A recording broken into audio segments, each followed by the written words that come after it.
Okay, so we're picking up on our mercantilism and colonial wars slide. And Europe in the 18th century was characterized by the growth of world trade. And that was in addition to agricultural improvement through the agricultural revolution, population growth and pressure, and the growth of the cottage industry. So it was the expansion of world trade that brought the most money and the most change, probably, to Europe during this time. Spain and Portugal were able to revitalize their empires and were at a place where they could start achieving a status of wealth and prosperity again. But it really was the countries of northwestern Europe, like France, the Netherlands, and especially Great Britain, that benefited most from the expansion of world trade. So European mercantilism in the 17th century was a system of economic regulations that were really just aimed at creating a favorable balance of foreign trade, and that would in turn increase that country's stock of gold and therefore its power. And in England specifically, in 1651, Oliver Cromwell passed a series of acts called the Navigation Acts, which simply required goods imported from Europe to be carried on British-owned ships or on ships of the exporting country. And so this essentially gave British merchants and ship owners a monopoly on trade within the British colonies. And these acts specifically targeted the Dutch because at this point in history, the early 1600s, the Dutch were really the dominating force in terms of world trade, and they had been much more profitable than any other European nation. So this meant that as the late 17th century was approaching, the Netherlands began to fall behind England in shipping trade and just in the number and profit of their colonies. So that made it so that France was then England's most serious rival. And from 1701 to 1763, France and England were locked in a series of wars just to decide who would become the leading maritime and colonial power. So I'm not going to go into a great amount of detail on these three wars. The point with these three is that France either lost these wars or there was a stalemate in the case of the War of Austrian Succession. But just to kind of give you a little bit of detail here, the War of Spanish Succession we've mentioned in a previous chapter, but this took place when the last Habsburg emperor passed away and left no clear heir. So he willed the throne to Louis XIV's grandson, and Louis stepped up to the plate and declared that he was willing to accept the Spanish throne. So this would obviously upset the balance of power in continental Europe, and France and Spain, if they were joined together, threatened to encircle and destroy British colonies in North America. So long story short, a coalition of states defeated France in this war, and Louis XIV in the Peace of Utrecht was forced to give Newfoundland, Nova Scotia, and the Hudson Bay Territory to Britain. So the War of Austrian Succession took place when Frederick the Great of Prussia took some land from Austria's Maria Theresa. And this gradually became a world war that involved many different nations, including Great Britain and France, who were fighting over land in India and North America. This war ended with no real change in the territorial situation in North America. And then, of course, the 7 Years' War, or the French and Indian War, took place in many different theaters throughout the world. But beginning in 1758, Great Britain was able to use its superior sea power to destroy the French fleet and choke off French commerce around the world. So this eventually led to a 4-month siege of Quebec in 1759 by the British Navy and land forces. which pretty much sealed France's fate. And their defeat was, I guess, solidified in the Treaty of Paris in 1763. And France lost its remaining possessions on mainland North America, as well as most of its holding in India, to the British. So Britain was able to achieve its goal of monopolizing a vast trading and colonial empire through war and through the power of the Navigation Acts. So as Great Britain built its empire in North America, they were able to limit the poverty in England, Scotland, and Northern Ireland. But they also gave themselves a market for English goods because many of the people who went to the colonies became very wealthy, wealthy agriculturalists, because most of the time they became wealthy from farming. But the good thing about that was that those wealthy colonists could buy up English goods. So this was a good move for the British to invest in the American colonies and to send people over to the colonies because then they had an expanded market for their own goods. Foreign trade became the bread and butter, so to speak, of many industries as the mercantilist system achieved remarkable success for England in the 18th century. Colonial trade was profitable for the French as well, thanks to the plantation output of their West Indian colonies. Spain also surprisingly made a little bit of a comeback in this time as well, as their influence expanded westward all the way to Northern California through the efforts of Spanish missionaries and their ranchers. At the same time, their mercantilist goals were boosted by a recovery in silver production. So they were able to make a little bit of a comeback.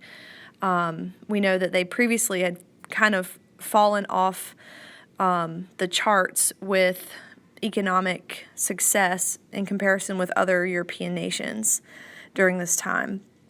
So to keep up the needed food production for the mining camps, Spanish landowners came up with this system called debt peonage, and basically they would keep indigenous workers, so like the people that they had conquered, on their estates by perpetual debt bondage. And so in exchange for these indigenous workers taking care of the land, they would give them a little bit of food, shelter, and some money.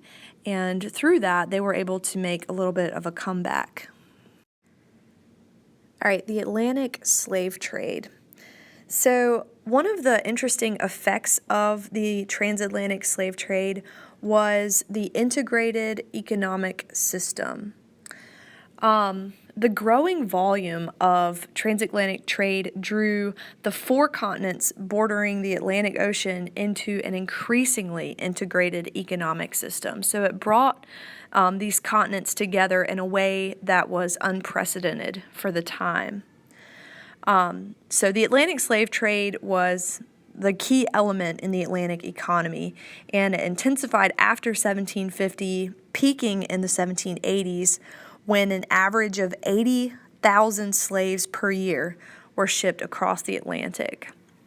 So what caused that? The main cause of that was the rise of plantation agriculture. This was responsible for the tremendous growth of the slave trade. And there were 45% of all enslaved Africans going to the Portuguese Brazil. So with the intensification of the slave trade in the 18th century, European governments and ship captains wanted to come up with a more sure method of trading in Africa, which would prove to be less expensive than trying to maintain fortified trade posts. And that was they dealt with Africans directly. So this meant that African merchants and rulers who controlled exports profited from the greater demand for slaves and gained access to European and colonial goods, and that would include firearms. This, of course, led to more African wars, which led to a decline in the African population. Wars among African states made the number of captives increase, and so there were more people available for sale into the slave market. And so leaders used slave profits to purchase more arms, then even textiles and consumer goods. And the result of that was more wars and then a population stagnation in Africa and even a decline. So as most Europeans didn't really personally witness the horrors of the slave trade, but as details of the plight of slaves became known, there were more and more campaigns to abolish slavery. And these developed in Great Britain, and in the late 1780s grew into a massive movement until Parliament finally abolished the British slave trade in 1807. And it's important to note they didn't abolish slavery at that point, but they did abolish the slave trade. So I put this graphic in the video and in the notes so you can see some of the major things that were being exported, and that was tobacco, coffee, cotton, sugar was a big moneymaker in the West Indies, mining, and of course rice. And another thing, I just wanted you to see all of these red lines and how for the first time, because of the transatlantic slave trade, these four continents were being connected, and Europe is a little bit higher. It's not quite in the map, but you can see that for the first time, all three of these continents were experiencing interaction. Identities and communities of the Atlantic world. So these are just some of the effects of the Atlantic trade system. The first one, new identities and communities emerged. And this happened as contacts among the Atlantic coasts of the Americas, Europe, and Africa became more frequent. So the more often that they contacted, the more often new identities and communities came about. Another effect was that Creoles assimilated themselves to European aristocratic culture. And Creoles are people of Spanish ancestry who were born in the Americas. And these people prided themselves on adhering to European ways of life with lavish, large estates and great European luxury goods.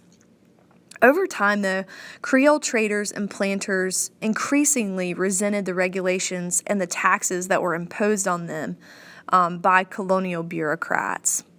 And since most of the European migrants were men, much of the population of the Atlantic world descended from unions among European men and indigenous or African women. And this created a whole new category of ethnicities.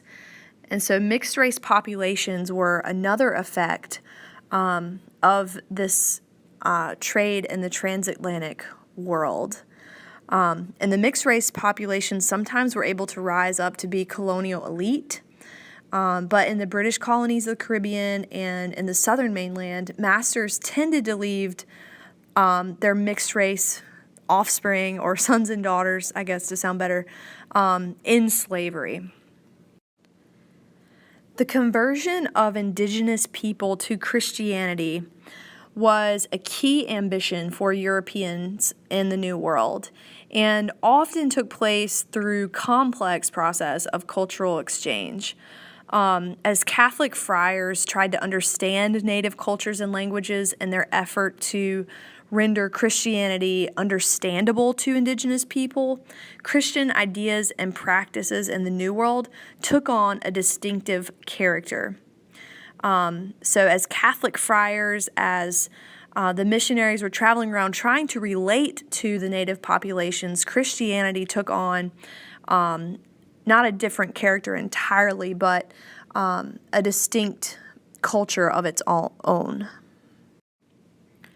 In Central and South America, large-scale conversion forged enduring Catholic cultures in Portuguese and the Spanish colonies.